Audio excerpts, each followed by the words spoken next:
Okay, let's have another game. Managed to get disconnected from my previous one, and I had a good position, so hopefully I'm not going to get disconnected this time.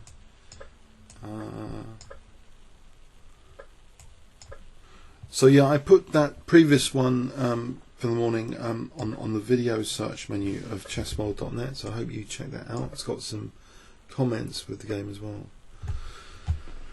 Did I play knight a4 here? Or knight e2 is better? Knight a4, might be bishop e7. Let's go to e2, I think. Maybe then to g3.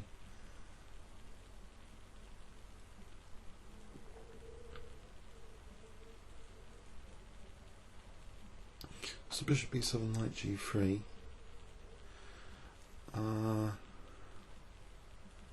Try and use the light squares a little bit.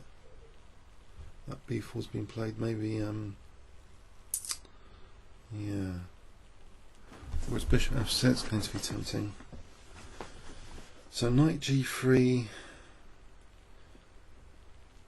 Bishop d3 has its points.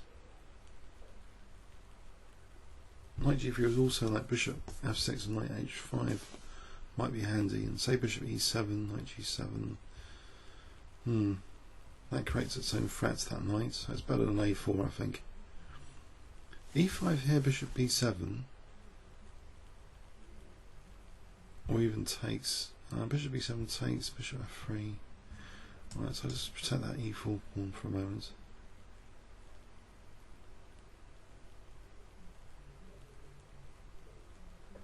Alright, so bishop d3. Maybe king b1, rook c1, c3, just to try and challenge the c file. Can I play bishop h4? Is it better bishop f6? I think I'm going to give that up. I don't want any g5 surprises, so I just want to use this c file quickly. So like rook c1 and c3, I think. Or maybe f5 now. f5 looks good, especially with h6. Mind you, knight e5. That's a bit of a problem. But the pressure on the centre, surely that's pretty good. Alright, so if I take on e6, does he just castle?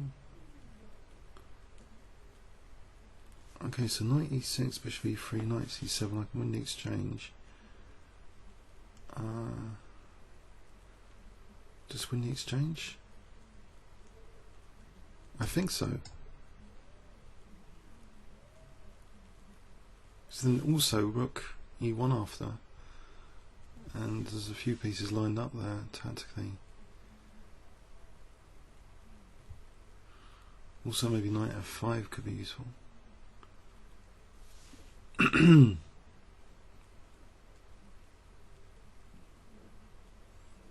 Mind you, the bishop looks good on e3 and maybe d4. We'll see what happens.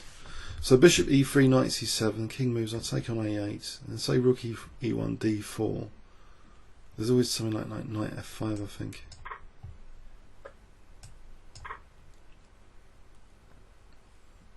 And bishop f5 here. And bishop f4 is knight h5. Bishop h2. I think knight f5 here. So I'm hitting e3 and g7.